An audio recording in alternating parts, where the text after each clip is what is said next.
Negara ASEAN yang lebih maju seperti Singapura dan Malaysia mesti membantu negara yang kurang atau sederhana membangun, termasuk Myanmar, Laos dan Kemboja, terutama dalam meningkatkan pendapatan dan pelaburan.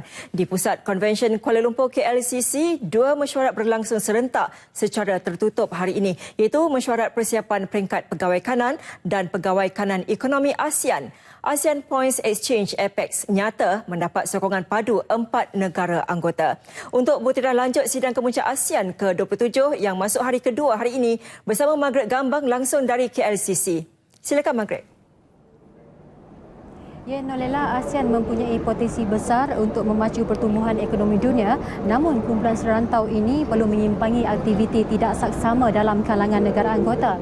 Menurut Ketua Setiausaha Perbendaharaan Tan Sri Dr. Muhammad Irwan Sirigan Abdullah, ekosistem itu tidak wujud kerana negara anggota yang kurang membangun bergerak bersendirian meski punya sumber dan pengetahuan. Dalam pada itu, bercakap pada mesyuarat mengenai kaedah pertukaran poin dagangan antara negara ASEAN, Asian Points Exchange (APEX), Tan Sri Dr. Muhammad Irwan berharap APEX mampu menggandakan promosi bagi menembusi pasaran negara anggota.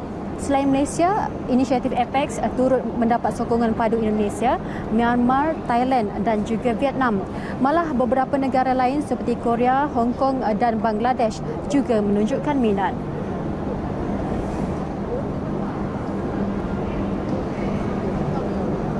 Ia merupakan satu-satunya yang terbaru ataupun success story di mana produk-produk yang dibeli akan dapat poin untuk pembeli dan juga pembekal-pembekal ataupun manufacturer boleh menyertai dalam program APEX ni, ASEAN Point Exchange. Jadi setiap pengguna yang membeli produk dapat poin dan produk-produk ni pelbagai, bukan sama seperti kad-kad poin yang lain. Yang ini ialah multi producers, multi manufacturer. Tan Sri Dr. Irwan ditemui di DTEC selepas mengadakan lawatan pada sidang kemuncak keusahawanan satu ASEAN di Jalan Kiapeng. Beliau menyifatkan APEX sebagai antara salah satu pembaharuan yang diwujudkan hasil daripada mesyuarat khusus untuk ekonomi keusahawanan serantau itu. Dalam pada itu, sidang kemuncak keusahawanan satu ASEAN 1AES memberi peluang kepada golongan usahawan tempatan mendapat maklumat mengenai bantuan pembiayaan alternatif yang boleh dimanfaatkan mereka.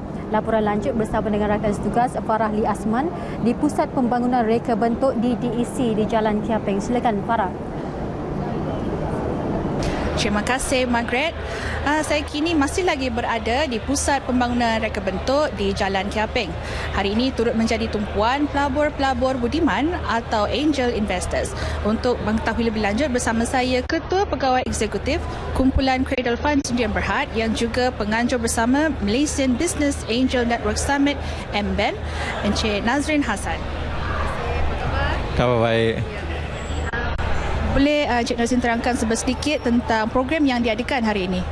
Okey, MBAN Summit 2015 adalah satu acara untuk pelabur-pelabur budiman di peringkat ASEAN di mana kita mempunyai participation daripada 7 negara dan lebih kurang 300 peserta. Dan dalam acara 2 hari ini kita harap kita akan boleh mendalami lagi ilmu pengetahuan mengenai pelaburan budiman, angel investing, kerana ramai pelabur-pelabur budiman di Malaysia dan juga di negara-negara lain di Asia adalah masih baru kepada asset investing seperti ini, dan juga kita ingin kenalkan pelaburan budiman ini kepada usahawan-usahawan yang ingin mencari modal troka peringkat awal yang selalunya diberi oleh pelabur-pelabur budiman. Jadi objektifnya adalah supaya bukan saja kita mempunyai pemahaman yang mendalam di dalam ekosistem di Malaysia, tetapi juga peluang-peluang yang sedia ada di ASEAN. Dan boleh jadi kita gabungkan sekali regional investor di ASEAN supaya mereka juga akan tertarik untuk membuat lebih banyak pelaburan di dalam startup di Malaysia. Okey, Cik Nazrin, setakat ini berapa jumlah peruntukan yang telah disediakan khususnya dalam Cradle Fund? Dalam RMK 10 kami mempunyai allocation sebanyak 145 juta dan kami menjangka dalam tahun 2016 kami akan mendapat allocation sebanyak 30 juta yang di mana kita jangka bahawa the split untuk tahun depan ni adalah 50% dalam pelaburan equity dan 50% dalam pelaburan grant. Baik, terima kasih banyak-banyak kerana berkongsikan maklumat. Sekian sahaja laporan saya dari Pusat Pembangunan Reka Bentuk di Jalan Kiaping. Kembali bersama Margaret. Baik, terima kasih Farah dari DDEC. Sementara itu, persiapan logistik bagi sidang kemuncak ASEAN kali ini berjalan lancar dan menurut perancangan, ia hasil perancangan rapi yang dibuat sejak 2 tahun lalu, iaitu sebaik Malaysia terpilih sebagai negara tuan rumah pada tahun ini. Menurut Setiausaha Bahagian Sekretariat Induk Logistik ASEAN 2015, semua faktor termasuk persediaan lokasi persidangan, penginapan dan pengangkutan delegasi serta faktor keselamatan dan kesihatan diberi tumpuan khusus dan teliti. YAB Perdana Menteri dan Menteri Luar Negeri juga telah pun buat lawatan dan beberapa kali ke pusat konvensyen dan melihat kemudahan-kemudahan dan persiapan-persiapan bukan setakat apa yang kita perlu ada di dalam pusat konvensyen tersebut, bahkan apa yang kita sembahkan sebagai contoh perancangan ataupun atur cara. Bagi menjamin tahap keselamatan di semua lokasi persidangan, lebih 4,000 anggota keselamatan terlibat dalam sidang kemuncak kali ini. Sidang kemuncak ASEAN 2015 berlangsung di 5 lokasi berlainan di ibu negara termasuk di Pusat Konvensyen Kuala Lumpur sebagai lokasi utama persidangan. Baik, dalam perkembangan lain, persidangan inovasi perkhidmatan awam ASEAN yang berlangsung 2 hari sejak semalam berakhir pada hari ini. Melalui pelbagai sesi perbincangan serta perkongsian ilmu, persidangan disifatkan berjaya menghasilkan pelbagai input berguna ke arah misi memperkasakan perkhidmatan awam di ASEAN. Dan butiran lanjut mengenainya, kita bersama dengan rakan setugas Syazan Fazli Zainuddin yang sedang berada di Hotel Hilton Kuala Lumpur. Silakan Syazan.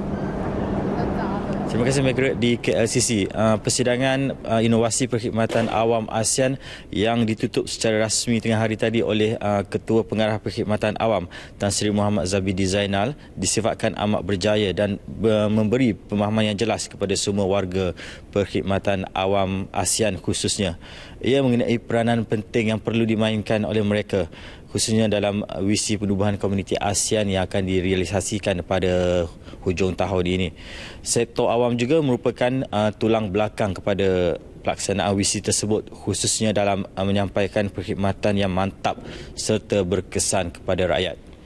Dan kita ikuti temu bual ringkas bersama Tan Sri Muhammad Zabidi Zainal yang sempat kami rakamkan sebentar tadi. 2 hari ini telah memberi satu kejayaan yang besar di mana kita mendapati semua negara-negara ASEAN, civil service negara-negara ASEAN bersetuju untuk melaksanakan Joint Declaration, Putrajaya Declaration yang telah ditandatangani pada 2 hari yang lepas. Dan ini satu detik permulaan untuk meneruskan ASEAN Community Civil Service di peringkat negara ASEAN. Selama 2 hari persidangan ini ia diisi dengan 2 sesi plenary, 1 sesi serentak melibatkan 3 sesi berasingan serta 1 sesi khas yang turut dihadiri bekas Menteri Perdagangan Antarabangsa dan Industri iaitu Tan Sri Rafidah Abdul Aziz selain ucaptama Ketua Setiausaha Negara semalam yang menggariskan agar perkhidmatan awam bagi negara anggota ASEAN perlu bersatu dalam membentuk komuniti yang berdaya saing serta berdaya tahan bagi menghadapi cabaran globalisasi. Saya kira setakat ini sahaja laporan daripada Hotel Hilton Kuala Lumpur sempena persidangan inovasi perkhidmatan awam ASEAN yang berakhir pada tengah hari tadi. Dan kembali bersama Margaret di KLCC. Silakan. Baik, terima kasih Sazan. Dalam pada itu, Malaysia dan China dijadual memeterai beberapa memorandum persefahaman MOU yang melibatkan kerajaan dengan kerajaan dalam beberapa perkara untuk kepentingan bersama. Itu antara atur cara semasa lawatan Perdana Menteri China Li Keqiang ke Malaysia pada 22 dan 23 November ini sempena persidangan pada kali ini. Lawatan Lee Kiang serta isteri Cheng Hong ke negara ini juga atas jemputan Perdana Menteri Datuk Seri Najib Tun Razak. Dalam satu kenyataan oleh Kementerian Luar memaklumkan, Lee dan Datuk Seri Najib akan menghadiri mesyuarat terhad diikuti mesyuarat peringkat delegasi. Kedua-dua pemimpin dijangka membincangkan kemajuan yang telah dicapai di bawah perkongsian strategik komprehensif serta beberapa sektor untuk manfaat bersama. Isu-isu serantau dan global turut akan dibincangkan oleh kedua-dua pemimpin tersebut. Datuk Seri Najib dan isteri Datin Sri Rosmah Mansor juga akan meraihkan Perdana Menteri Lee dan isteri dalam satu majlis makan malam.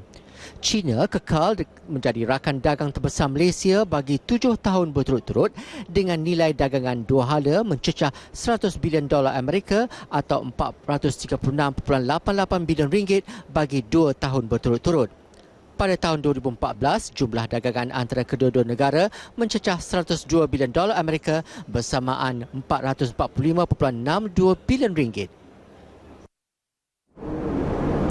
Tumpuan terhadap pembangunan komuniti ASEAN penting bagi memastikan hala tuju dan hubungan antara negara anggota di tahap terbaik bagi Menteri Belia dan Sukan Khairi Jamaluddin. Usaha itu perlu bergerak seiring dengan hubungan diplomatik yang sedia terjalin. Hubungan baik yang wujud dalam mewujudkan semangat kebersamaan dalam kalangan negara anggota terlibat. ASEAN perlu menjadi satu persatuan yang dirakyatkan. Maksudnya rakyat kita di setiap negara dalam ASEAN memahami ASEAN. And we have to bring ASEAN to the people. Saya sangat setuju dengan pandangan Tan Sri Ajit yang mengatakan bahawa it cannot be government-centric anymore. It has to be people-centric. And that's why we've got young people from ASEAN to come to chart the way forward. Terdahulu beliau menjadi saksi pemeteraian perjanjian antara Kementerian Belia dan Sukan dengan United Peace Corps.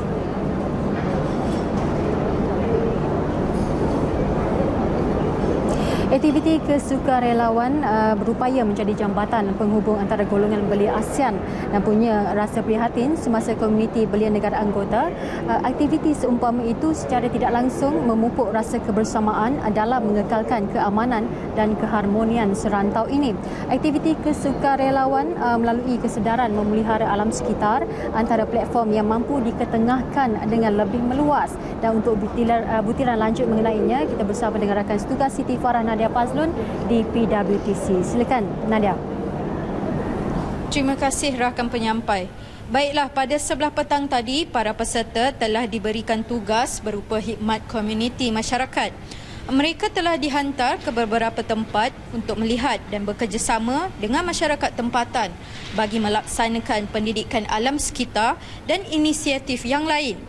Khidmat sukarelawan belia ASEAN ini merupakan satu instrumen bagi melakukan peluang kepada belia ASEAN untuk bekerjasama dan membantu masyarakat serantau.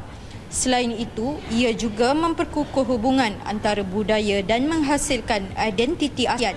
Sekian dulu laporan dari saya di PWTC. Kita kembali kepada rakan penyampai Margaret di KLCC. Silakan Margaret. Baik, terima kasih Nadia. Untuk berita seterusnya, bukan sahaja untuk menyediakan kualiti venue persidangan bertaraf dunia, Malaysia sebagai tuan rumah pada tahun ini turut memastikan kualiti aspek makanan dan hidangan berada pada tahap yang terbaik.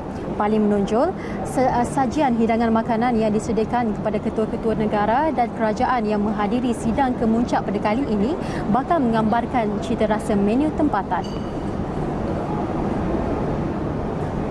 Jelas Chef Eksekutif Pusat Konvensyen Kuala Lumpur KLCC Richmond Lim, platform sidang kemuncak ASEAN 2015 akan digunakan sebaiknya oleh Malaysia untuk mempromosi kepelbagaian kehebatan dan keunikan kulineri sebenar negara. As you know that Malaysia is the one of the food paradise as well, and we have a lot of fresh local produce. Okay, so basically we will use the best ingredient, the fresh ingredient, and incorporate with our best local produce to give the best flavour out of for these leaders as well.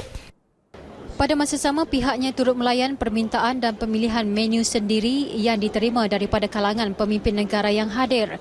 Bagi tujuan itu, beberapa petugas di bawah seliaannya telah dihantar mengikuti kursus khas untuk memastikan mereka mampu memenuhi permintaan itu. Tambah Lim, antara yang menjadi tugasan beliau termasuk menyediakan hidangan pilihan Presiden Amerika Syarikat Barack Obama iaitu nasi tomato dengan dada ayam yang dimasak bersama herba. Cabaran besar lain memenuhi permintaan beraneka jenis termasuk perubahan yang dibuat pada saat-saat terakhir. Hari ini, kru media diberi peluang menyertai sesi tinjauan dan melawat ruang dapur selain menyaksikan sendiri proses penyediaan makanan di venue persidangan di KLCC. Sepanjang persidangan berlangsung kali ini, Lim sebagai chef eksekutif KLCC ditugaskan memantau sekumpulan 30 chef serta 60 staf lain yang diberi tanggungjawab menyediakan lebih 100 hidangan.